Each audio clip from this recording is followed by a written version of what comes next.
우리에게 주신 하나님의 말씀 고린도전서 11장 23절 이하 26절까지 말씀입니다.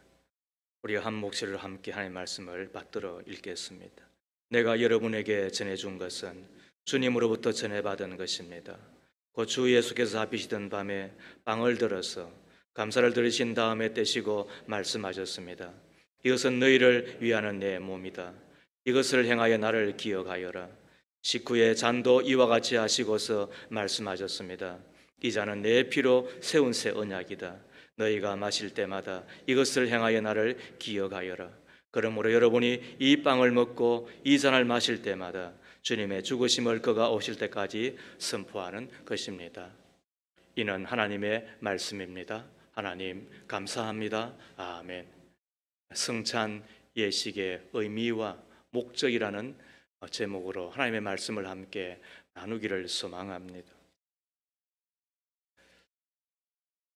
로마 시대 초기에는 네로 황제를 비롯하여 10번의 기독교 대박해가 있었음을 기억합니다. 이때 사도들이 순교를 당하고 사도의 제자들도 죽임을 당합니다. 많은 성도들이 순교를 당하였습니다. 그럼에도 불구하고 성도들의 믿음을 끝까지 지켜준 것이 있습니다. 그것이 무엇이었을까요? 교회 지도자들이 순교를 당하였기 때문에 설교 말씀을 제대로 들을 수가 없었잖아요. 말씀이 대수냐 할지 모르지만 믿음은 들음에서 나요. 들음은 그리스도의 말씀으로 말미암아요. 말씀을 듣지 아니하면 믿음도 들어갈 수가 없어요. 그러므로 말씀이어야 되는 거예요. 그런데 말씀을 듣는 기회가 없잖아요. 지도자들이 순교를 당하는 참이니까. 설령 지도자들이 주변에 계신다 하더라도 감시자들의 눈길을 피하여 여러 사람이 한 곳에 모이는 것은 쉬운 일이 아니었을 거예요. 초대교회 성도들이 설교를 들을 수 없었지만 끊임없이 계속했던 예식, 의식 하나가 있었습니다. 그것이 성찬 예식이었습니다. 이것은 주님의 피입니다. 이것은 주님의 몸입니다. 그런 고백을 하며 그 성찬을 받는 것입니다. 깊은 지하 묘소인 카타콤에서도 엄습한 벽에 몸을 기대고 두려운 마음으로 주님의 성찬을 받습니다. 숲속에서 나무 그림자에 몸을 숨긴 채 두 손으로 빵과 포도주를 받들면서 감격스럽게 그 성찬에 참여합니다. 때로는 사람의 살과 피를 먹는다는 식인종이라는 비난을, 오해를 받기도 하였지만 저들은 성찬 예식을 포기하지 않았습니다. 성찬은 그들의 믿음의 내용이었고 믿음의 고백이었으며 저들의 참 소망이었던 것입니다. 그런 의미에서 성찬은 한편의 말씀과 거의 방불합니다. 이 성찬 예식으로 말미암아 저들은 그 무서운 박해를 다 이겨냅니다. 그리고 우리에게 예수를 믿는 신앙이 무엇인지를 다시금 가르쳐주고 계시잖아요. 이 성찬 예식은 교회의 어떤 지도자나 신학자의 견해에 의하여 만들어진 것이 결코 아닙니다. 읽었던 23절 말씀에 보면 내가 여러분에게 전해준 것은 주님으로부터 전해받은 것입니다. 그리하였습니다. 우리 예수님께서 친히 제정하여 주시고 그래서 성례가 됩니다. 우리 기독교는 가톨릭과는 달리 세례를 성례라고 이야기하고 그리고 성찬을 거룩한 예식이로 그렇게 해서 또 성례라고 이야기하는 것입니다. 예수께서 십자가에 달리시기 전날 밤 잔을 제 아들과 함께 나누면서 받아라. 이것은 내 몸이다. 이것은 내 피다라고 이야기하며 이것을 행하여 나를 기억하라고 명령하셨잖아요.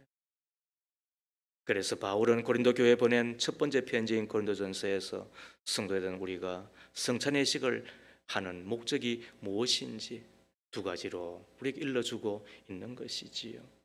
첫 번째, 성찬예식의 의미와 목적. 첫 번째는 기억하기 위함입니다. 뭘 기억한다는 거예요?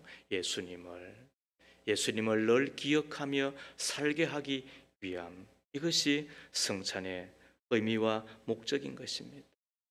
스티븐 브라운이라고 하는 신학자가 계십니다. 그분은 성만찬을 이렇게 정의했습니다. 세상은 잊기 위하여 마시지만 성도들은 기억하기 위하여 마신다. 얼마나 놀라운 정언입니까? 기억하기 위하여, 예수님을 기억하기 위하여 우리는 이 성찬 예식에 참여하고, 그리고는 빵을 받고 또 잔을 받는 것이지요. 노르웨이에 있는 어느 시골에 가면 종탑의 모양이 특이한 교회 하나가 있는데, 보통 교회 종탑에는 예수의 십자가가 달리게 되잖아요. 그런데 이 교회 종탑에는 어린 양의 조각이 서 있는 겁니다. 거기에는 이런 사연이 있습니다. 교회가 건축을 할 때 시골 교회라 해서 재정이 넉넉지 못했던 것 같습니다. 그래서 십시일반 성도들이 참여하고, 그리고는 직접 손과 발을 모아서 건축을 하게 되었는데, 거의 교회 건축의 마무리 단계에 이르게 되고, 그래서 종탑에 올라가서 이제 십자가를 달아야만 하는 때였던 것 같아요. 그런데 아차 하는 순간에 미끄러져서 땅에 떨어지고 만 거죠. 얼마나 놀랬겠어요? 와, 큰일 났구나. 그러는데 가보았더니 몸에 멀쩡한 거예요. 거의 다치지도 않으신 거예요. 지나가던 양떼가 있어서 그 양떼 위로 떨어졌는데, 그 종탑에 올라갔던 이가 떨어진 바로 그 아래에 양이 죽어 있었던 거예요. 그래서 양은 죽고 그 교회의 성도는 살아난 거잖아요. 이 놀라운 것을 기억하기 위하여 교회는 그 교회 이름을 양의 교회라고 명명을 하고, 그리고는 종탑 위에 십자가 대신에 어린 양의 모형을 달았다, 이런 이야기인 것입니다. 우리는 오늘 이 자리 기억하기 위하여 모였습니다. 기억하기 위하여 이 자리에 함께 우리는 앉아 있습니다. 무엇을요? 예수님의 몸을, 예수님의 피를 기억하기 위함인 것입니다. 23절 이하 25절 말씀을 다시 읽습니다. 내가 여러분에게 전해준 것은 주님으로부터 전해받은 것입니다. 곧 주 예수께서 잡히시던 밤에 빵을 들어서 감사를 드리신 다음에 떼시고 말씀하셨습니다. 이것은 너희를 위하는 내 몸이다. 이것을 향하여 나를 기억하여라. 식후의 잔도 이와 같이 하시고서 말씀하셨습니다. 이 잔은 내 피로 세운 새 언약이다. 너희가 마실 때마다 이것을 향하여 나를 기억하여라. 이스라엘 사람들은 해마다 6월절이 되면 저들은 쓴 나무를 먹고 누룩을 넣지 않은 아니무자, 그리고 누룩교자, 그래서 무교병을 먹잖아요. 저들은 쓴 나무를 먹고 그리고 무교병을, 딱딱한 그 빵을 먹으면서 하는 일이 있는 거예요. 그거는 기억하는 거예요. 애굽에서 430년 동안 종살이 하던 것, 그때 저들은 말 그대로 죽는 거잖아요. 그런데도 불구하고 하나님은 모세를 보내시고 10가지 재앙을 통하여, 그리고는 어린 양의 그 피가 묻혀져 있는 것을 보시고 패스오버, 그게 6월이니까 그렇게 해 주신 것, 저들은 잊지 않는 것. 믿음은 뭐다? 잊지 않는 거예요. 믿음은 뭐 하는 거예요? 기억하는 거예요. 예수께서 어린 양이 되셔서 피 흘리신 것, 왜요? 나의 억만죄를 위하여. 왜요? 피 흘림이 없은 적 제사함이 없다고 이야기했잖아요. 예수님은 창조주 하나님 그 자체셨어요. 그런데도 불구하고 살을 찢으신 거예요. 왜요? 나의 영원한 양식이 되시기 위하여, 영원한 음료가 되시기 위하여. 이것을 먹고 마시는 자는 영원히 살겠다고 주께서 친히 말씀해 주셨잖아요. 믿음으로 이 성찬에 참여하면 어떤 일이 벌어지는 거예요? 그것은 우리에게 영생이 되는 거예요. 우리에게 영원한 생명이 되는 거예요. 그것을 다시금 기억하는 시간이 바로 이거예요.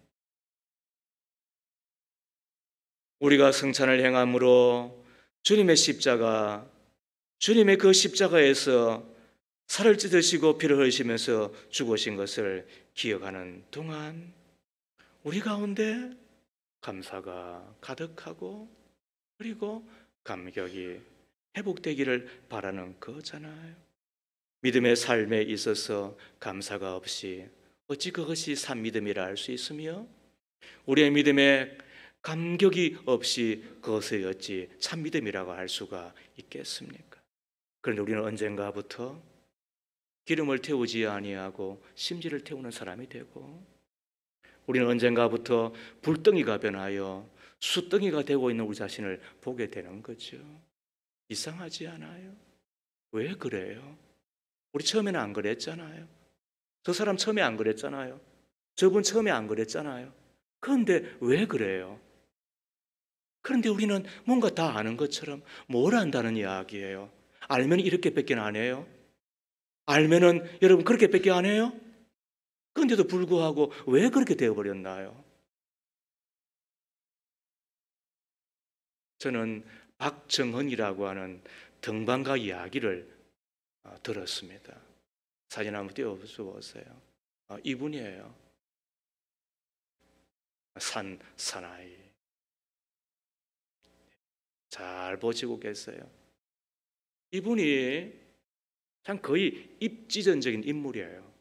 제가 사람의 일 가운데서, 세상의 일 가운데서 가장 놀랍게 생각한 일이 뭐냐 하면, 그거는 히말라야 산맥에 그 에베레스트 산부터 시작해서 뭐 8개 봉우리 등등을 전 등반하는 이들이에요. 생각해 보세요. 갔다가 돌아온 분이 몇이나 있습니까? 돌아왔다 하더라도 그분들의 모습이 어떠합니까?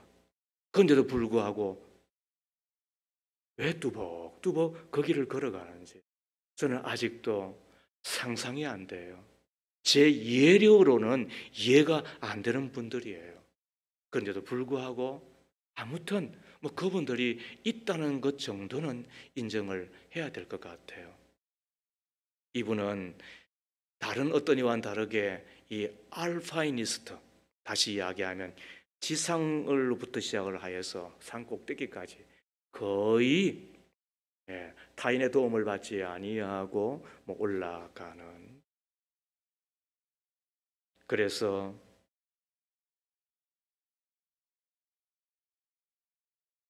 안나푸르나 남벽과 에베레스트 남서벽과 K2 남남 동릉과 그리고 샤샤 팡마와 이런 등등을 오를 때마다 남들이 전혀 가보지 않은 새 길을 개척하는 거예요. 이거는 말 그대로 죽음을 내어놓고 가는 길이거든요. 그렇게 해서는 자기의 길을 만들어내는 거예요.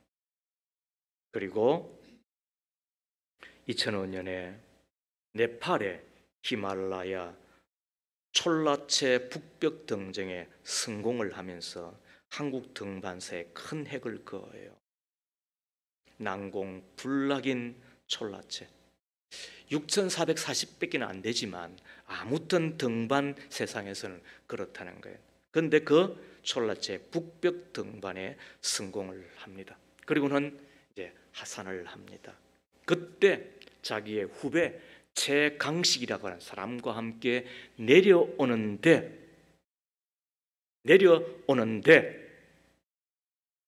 자기 후배 최강식이가 미끄러지면서 크레바스라고 하는 이 얼음과 얼음 사이에 난 그 구덩이에 빠지고 맙니다. 그리고 어찌 됐는지 자기는 원래 자리를 묶고 내려오잖아요. 자기는 탁 이렇게 위에서 멈춰졌대요.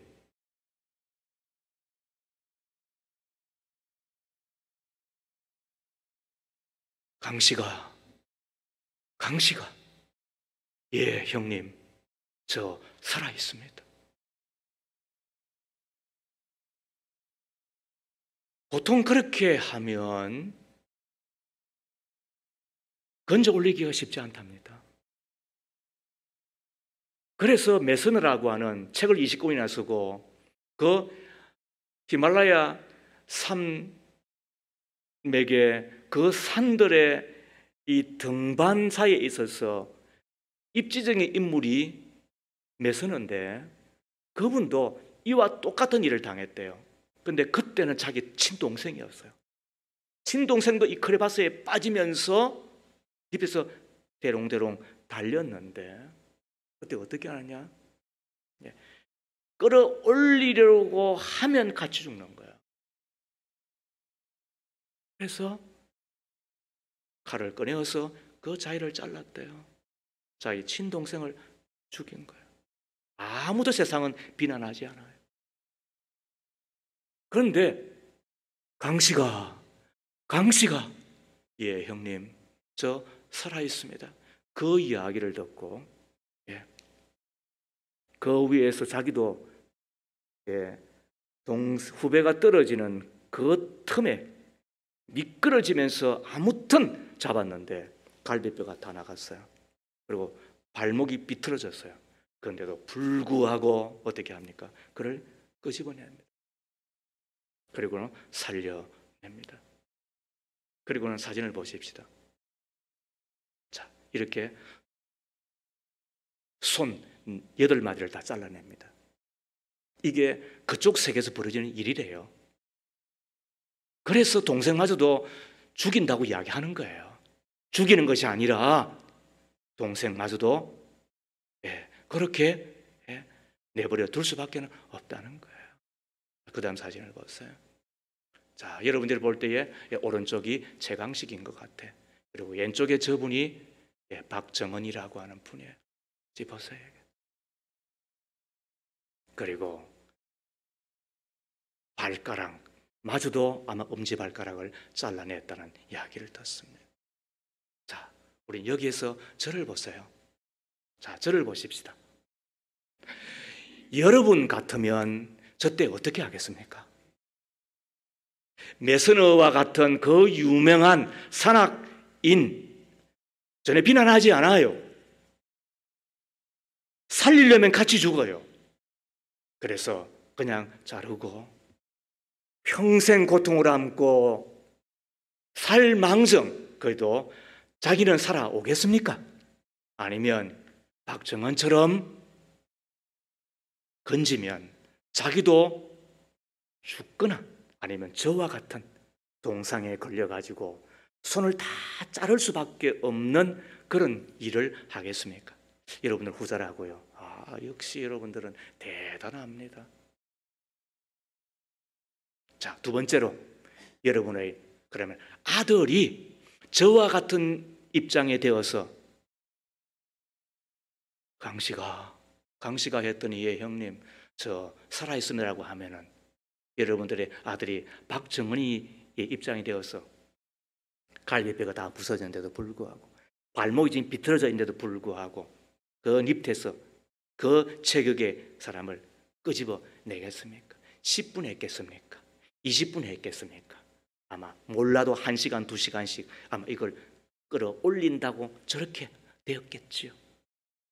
여러분의 아들이 저런 입장이 된다고 한다면 여러분들은 어떻게 하겠습니까? 그래, 잘했다, 장하다 내 아들아, 그렇게 할 우리 가운데 한 분이라도 있습니까? 하물며 내 하나님은 독생성자 예수님을 하늘과 땅을 만드신 창조주 자체이심에도 불구하고 하늘 영광 가득한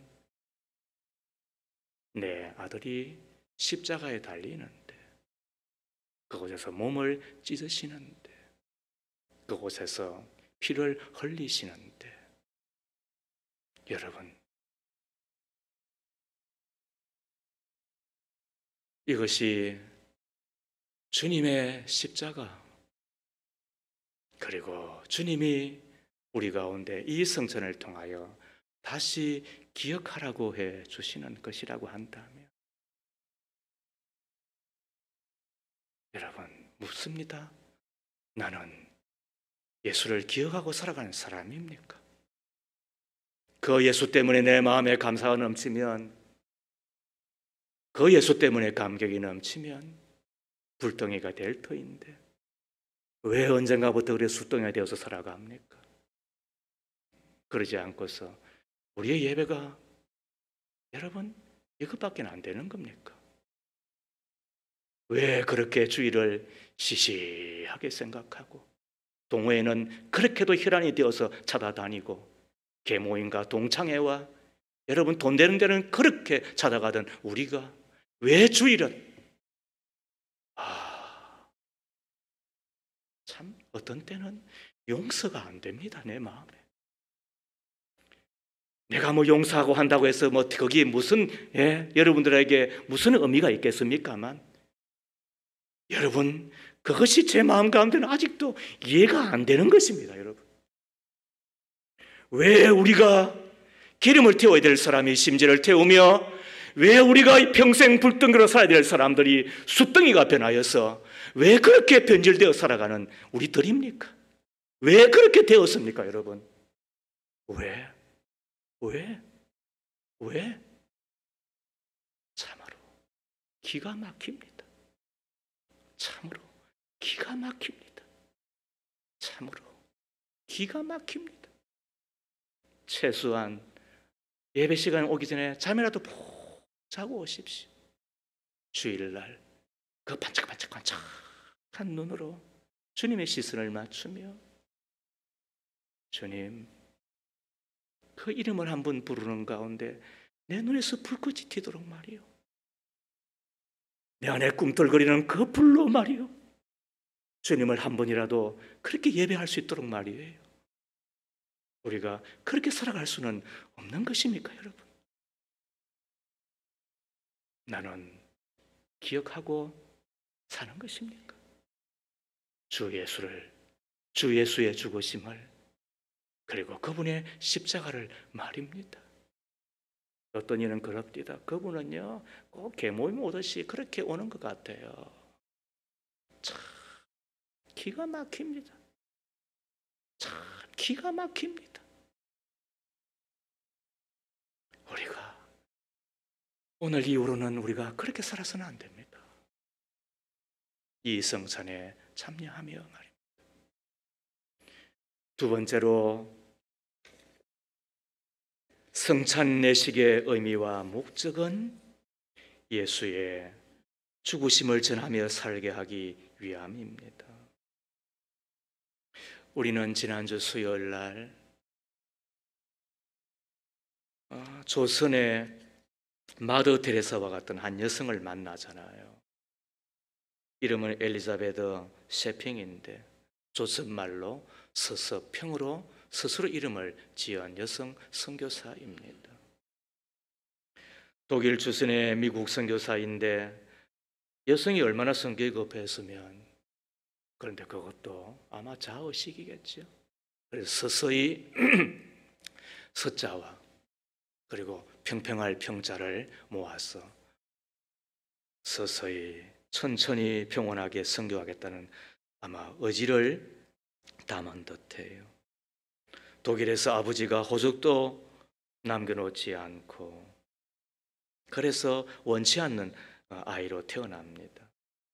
더구나 3살 되던 때 어머니는 어린 아기를 부모에게 맡기고 미국으로 이민 가잖아요.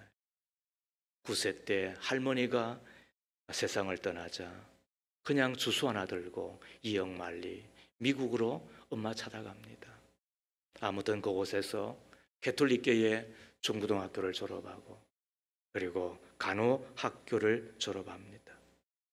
뉴욕시립병원 실습 중 동료 간호사를 따라 장로교 예배에 참석하고 기독교로 개종을 합니다. 개종이라고 하지만 캐톨릭에서 아무튼 개신교로 넘어온 셈이지요. 그곳에서 그는 한 사람의 이야기를 듣습니다. 조선에 전염병으로 말미암아 고통당하는 일이 너무나 많다. 그곳에 참 그 전염병을 고쳐줄 사람이 필요로 하다는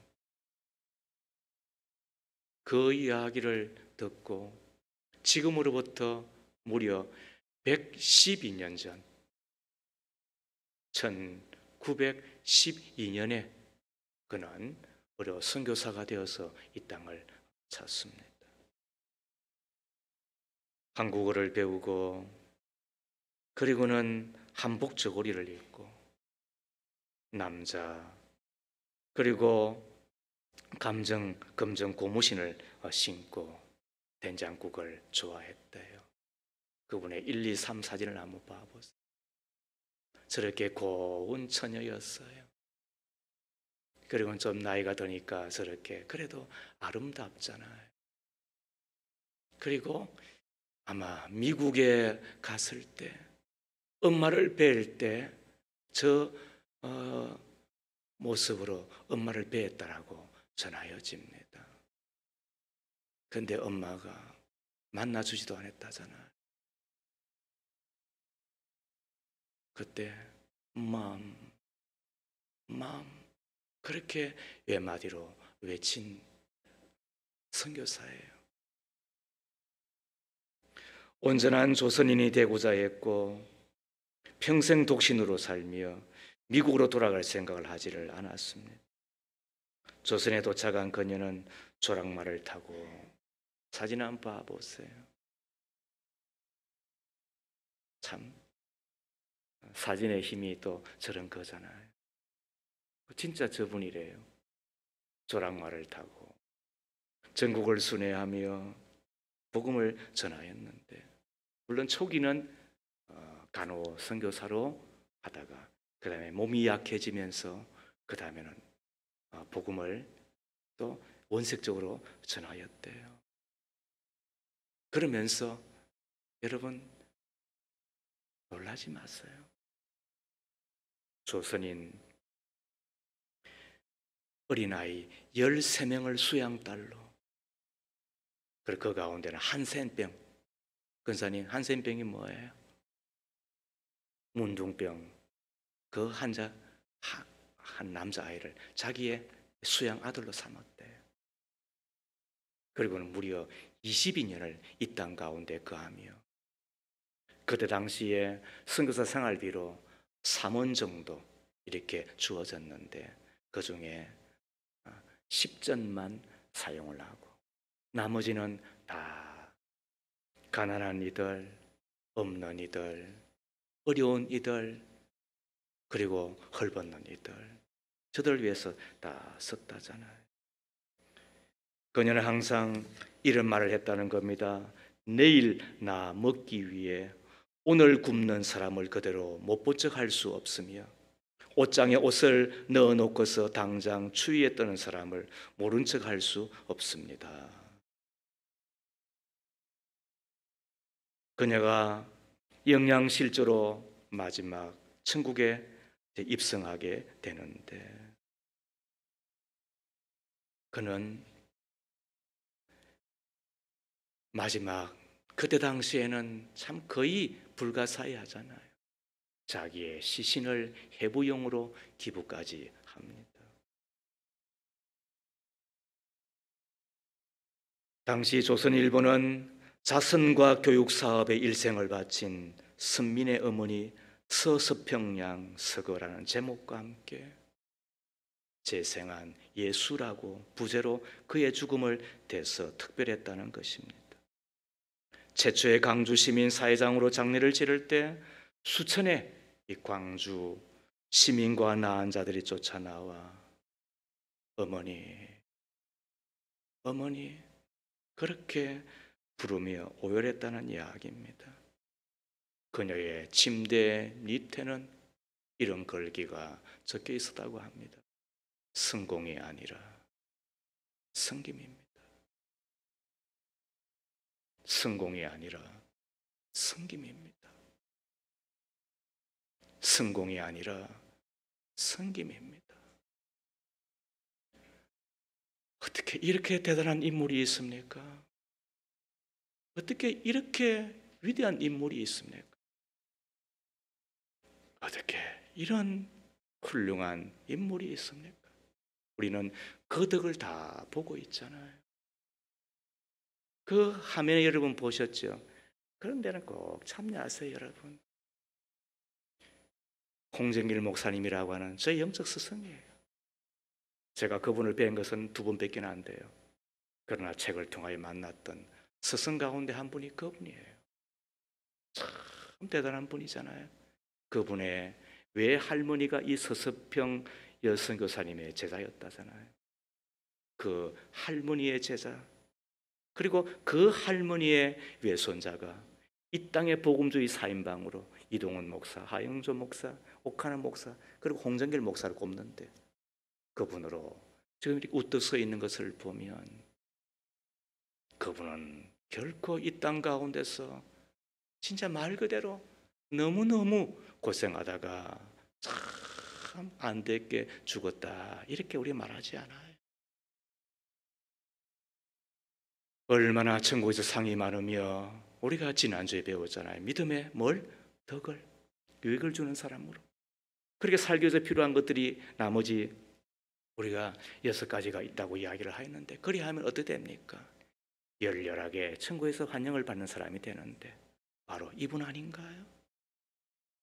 그런데 어떻게 그 한 여인이 그 어머니의 어쩌면은 박대, 그 어머님의 그 핍박을 물리치고 어떻게 그것도 조선의 땅에 와서 이와 같은 삶을 살아내었을까? 이런 궁금하지 않아요? 그것은 비록 어머니에게 버림을 받았어도 항상 예수를 바라보았던 것 아닐까요?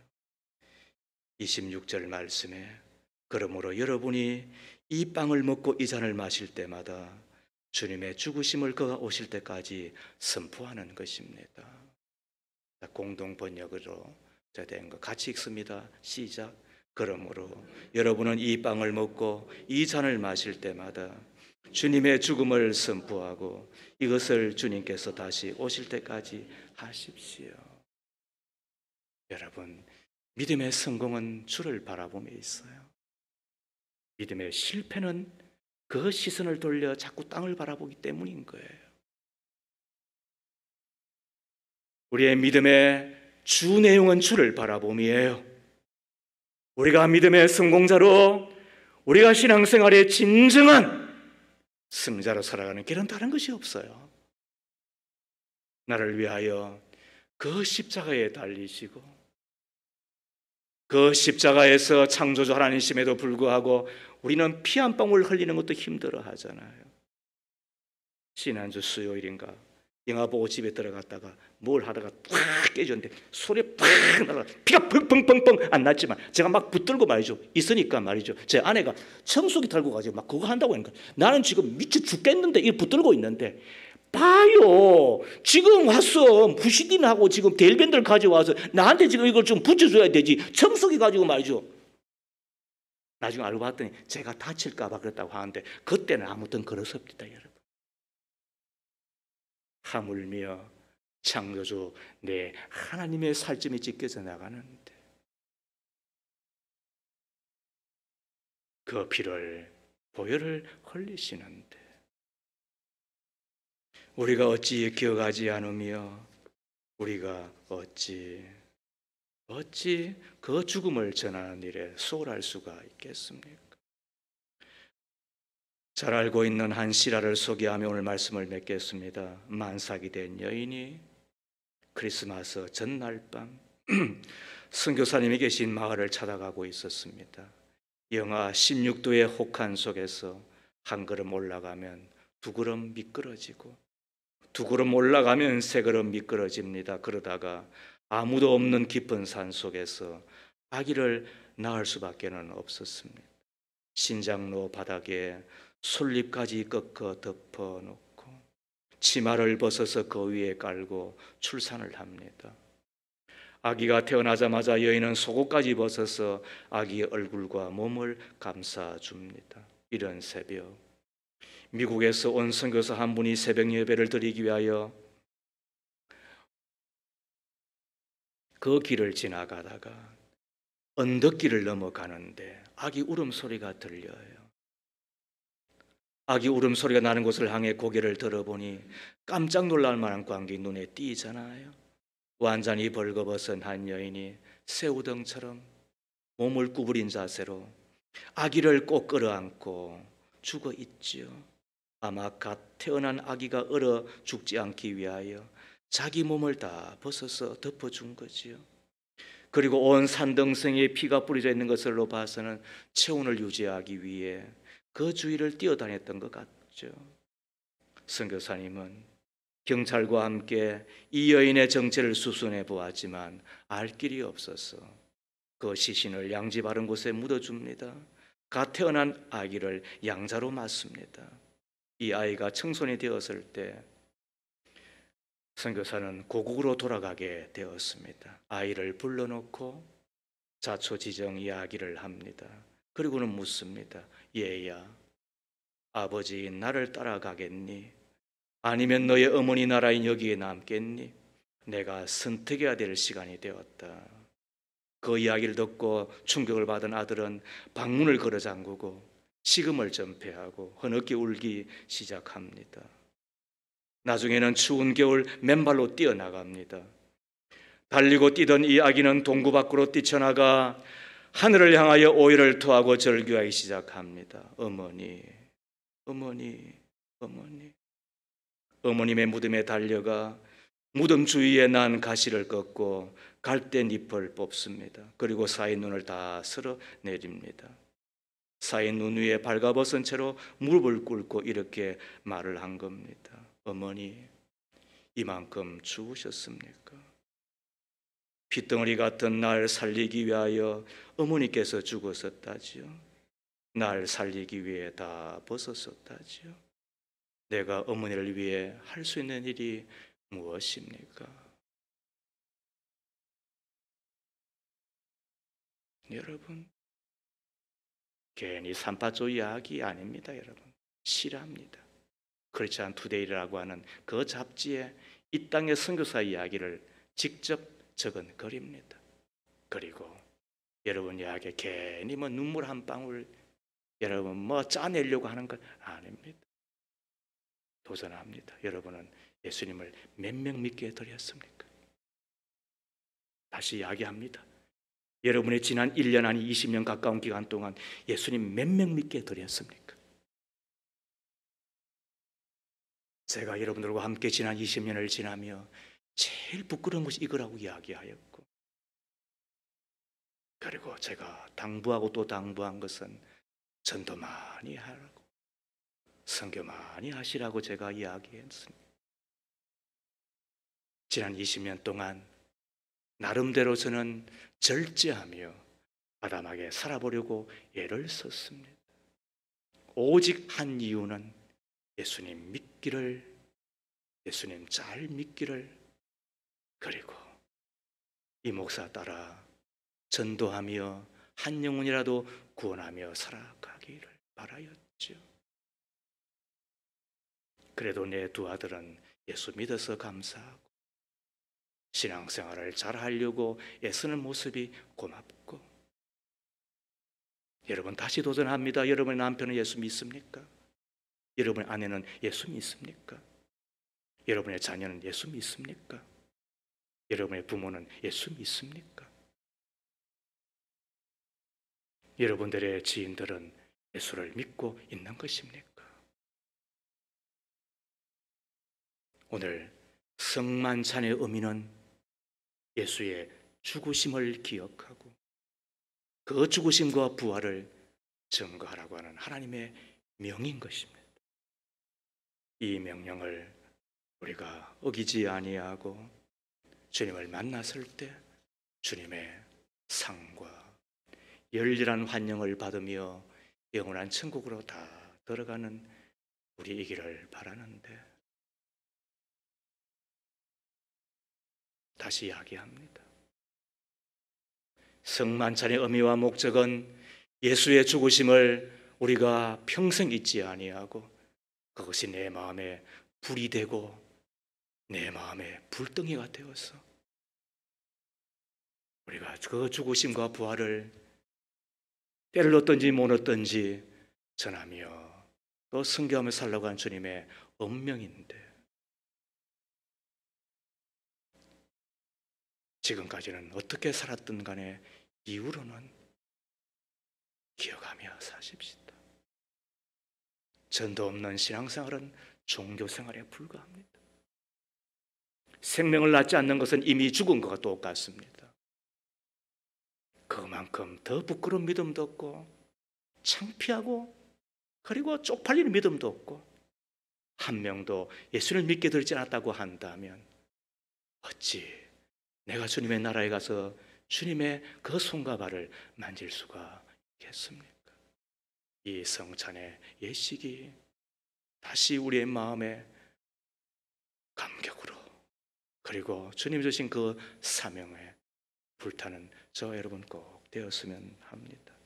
주님, 성찬에 참여하기 전 성찬의 참 의미와 목적을 깨닫습니다. 단순히 먹고 마시는 것이 아니라 나의 억만죄를 위하여 몸을 찢으시고 피를 흘리심으로 제 사명 은총과 자아된 특권을 주시는 언약의 성취임을 알게 하시니 감사하며 감격하며 살기를 소원합니다. 다시 오시는 그날까지 우리의 신앙의 삶이 아름답고 당당하며 더욱더 품이 있음을 지나 주님이 우리에게 당부하신 예수의 십자가와 부활을 증거하며 내 가정을 복음화하고 믿음의 명문가를 만들어낼 뿐만 아니라 나의 VIP들이 꼭 천국 가도록 전도하고 선교하며 살아가는 우리가 다 되게 하옵소서. 예수님 이름으로 기도합니다. 아멘.